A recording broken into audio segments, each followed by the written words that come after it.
Today we're going to be doing Unit 1, Lesson 1. What is sports psychology? And this is the Unit 1, Lesson 1 vocabulary.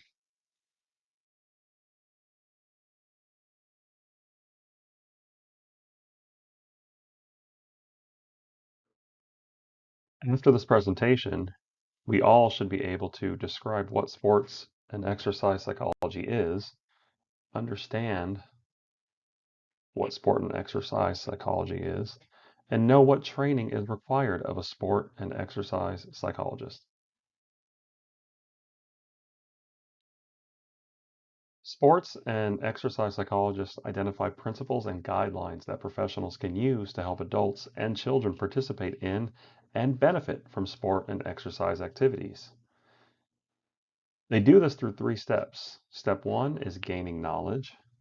Step 2, they study people. And step 3, they used learned knowledge and experience to help athletes perform better. You see, sport and exercise psychology is the scientific study of people and their behaviors in sport and exercise. And sport and exercise psychology is the practical application of information to better the mental and physical capabilities of athletes. Why should we study sport and exercise psychology? Well, there's 2 reasons individuals study sports psychology. 2 objectives. The first, or objective A, is to understand how psychological factors affect an individual's physical performance. And the second, or objective B, is to understand how participation in sport and exercise affects an individual's psychological development, health, and well-being.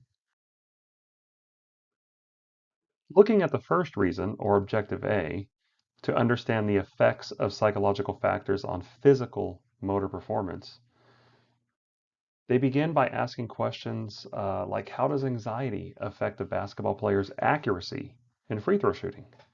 Does lacking self-confidence influence a child's ability to learn to swim? How does a coach's reinforcement and punishment influence a team's cohesion? Does imagery training facilitate recovery in injured athletes and exercisers? How does a healthcare provider's communication style influence a patient's adherence to home rehabilitation exercise schedule and recovery? With regards to option 2, or objective B, understanding the effects of physical activity participation on psychological development, health, and well-being, the sports psychologist often asks the questions, does running reduce anxiety and depression? Do young athletes learn to be overly aggressive from participating in youth sports? Does participation in daily physical education classes improve a child's self-esteem?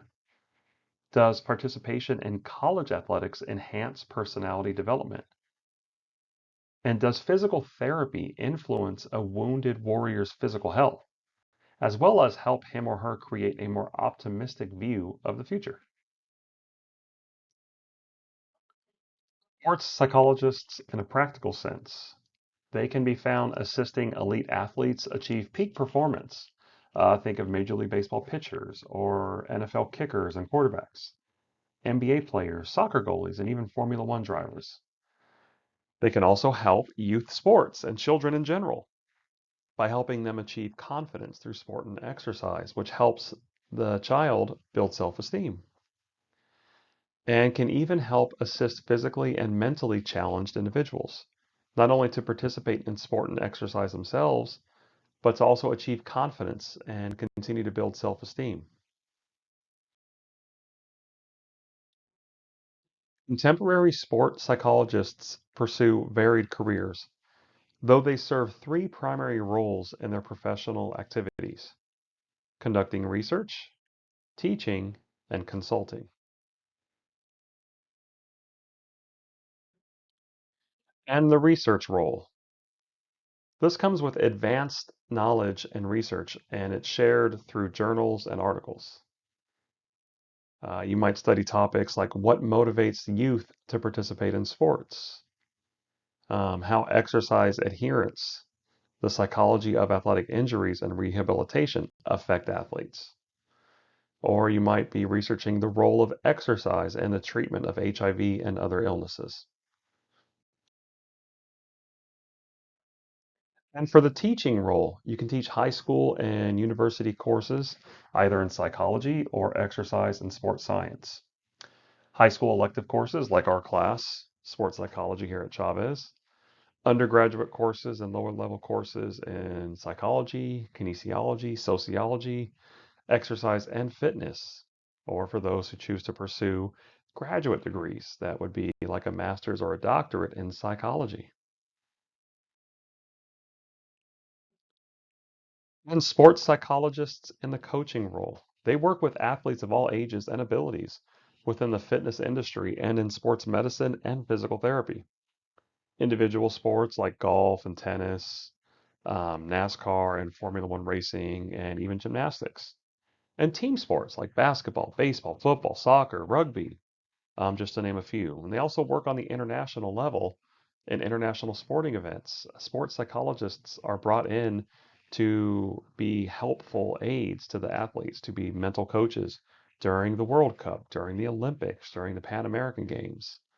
It's a huge growing field.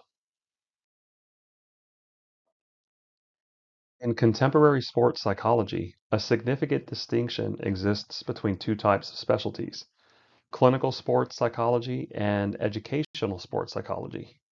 So now we'll briefly discuss the distinction between the two. Clinical sports psychology is clinical sport and exercise psychologists that treat athletes and exercisers who have severe emotional disorders. They have extensive training in psychology, so they can detect and treat individuals with emotional disorders like severe depression, suicidal tendencies, eating disorders, and even substance abuse. And they're licensed by various state boards in the state that they're living in and practicing sports psychology in.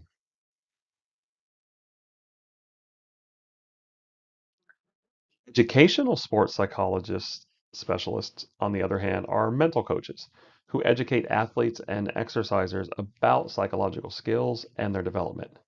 They are not trained to work with individuals who have severe emotional disorders.